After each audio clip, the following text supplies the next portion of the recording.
some kits and some builds I've done. Cause model building is supposed to be fun. So push play and away we go. It's time for the Glue Bomb Show. Yeah, it's time for the Glue Bomb Show. Let's go! Let's go! Let's go! Everybody, Dave Weiss here for the Glue Bomb Show. Today we're going to do this build, right? The Grogu Mandalorian kit by Bandai. And I'm going to do it on screen because it's a fairly simple build. We're going to do it in 4 sections. We're going to do the head, we're going to do the body, we're going to do the little Grogu, and we're going to do the pod that he rides around in. Now, I'm not going to fully assemble all this because I want to paint before I put these pieces together because, you know, they're all cast in different colors, and so I want to try and keep all that organized. As far as the head goes, I think you can see this pretty well. There are 4 different facial options for you to choose from. There's the standard face. There's the one where he's using the Force. And we have one where he's smiling. And the last one is him eating a frog. Now, I have chosen to do the one with him using the Force. I think that's probably the coolest looking one. He also has 2 different kinds of ears. You can either have his ears straight out or you can have his ears kind of drooping. I'm not going to put all the parts together today as far as like I'm not putting the head on the body and things like that. And the reason for that is really simple. I want to do some painting on this before I finish putting it together. So what I'm going to do is, again, I'm going to do it in sections, and I'll show you how they go together, give you some idea how good these Bandai kits are, because unless something happened with this particular one, it's going to build like a dream. I won't be assembling the arms today because the hands have to be put together and then put into the sleeve, and I want to detail those and paint those. And I'm still kind of working on the color because while you could get a fairly successful build just using it kit colors right out of the box, I want to make it look as realistic as possible. The other thing I wanted to mention before I get started is the eyes. His eyes are 2 little black domes, and they give a sticker. I've read the instruction, well, looked at the instructions, and the instructions for his eyes are to put a sticker on before you put it in the head, which makes sense. And the problem is the sticker is just a ring that goes around the outside of the eye, and it has the center isn't cut out of it, which, as you can see, that would be a tiny thing to begin with. So I didn't want to do that. First of all, my guy, the one that I'm building, he's very his eyes are very almost completely closed, so you're not going to see it anyway. But without that ring cut out, it's going to be very hard to lay that on what's basically a sphere. So I'm going to do without it. If you're going to build one of the open-eyed versions, I really would suggest you look at it and figure out whether or not you want to paint it on. And if you do want to, I would exactly that, paint it on. So let's start building the head.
And there you have it. Now, I decided to put the lowered ears on it because I thought that it might look a little more convincing when he's using the Force.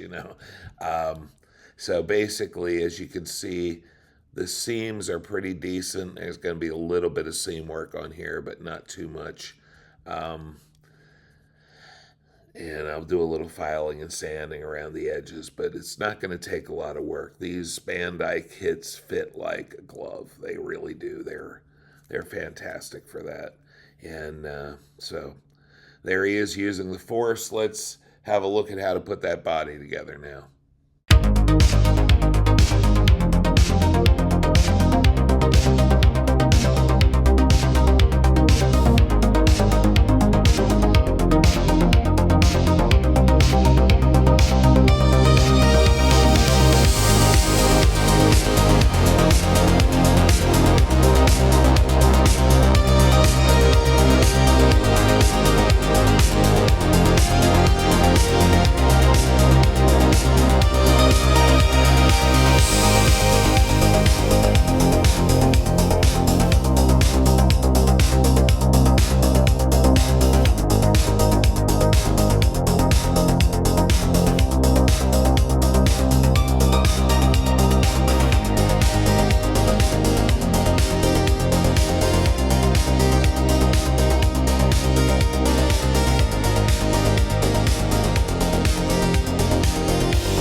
And here you have the finished body. Now, I popped the head on because it pops off really easily. I did want to show it to you. Now, there's one thing to consider on this, and that is these interior shoulder pieces. This is where his arms will lock in. There's a specific way they have to go in. You have to be a little careful with that. You might have noticed me building and my hands drifting off the screen. That was because I was trying to figure out exactly what I was doing there. One thing with this, you can kind of see it. There's a pretty good seam at the ears. They tend to work themselves a little bit loose, and so that's going to require a little cement before I putty it, I think. So, but that's not a big deal. And then you have this collar piece here.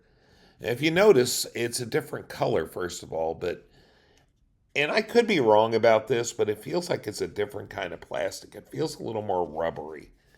All in all, though, this is a really nice little body here. Like I say, I didn't assemble the arms because I want to pre-paint the hands. But you get the idea. It goes together really nicely. Minor seams, nothing major, and it should be really nice to paint when we get that far. So let's move on to Little Grogu.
And here you have little Grogu. Now I decided to assemble him completely because you can just pop the arms and head, the hands and head right off of him. So I'll be able to paint him. And of course, he's not going to be quite as detailed as the 1/4 scale guy is. So let's finish up with the pod.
And there you have it, little Grogu in his pod. Now, there is a cover for the pod. I've tried to show this in the video, but it goes on here like so.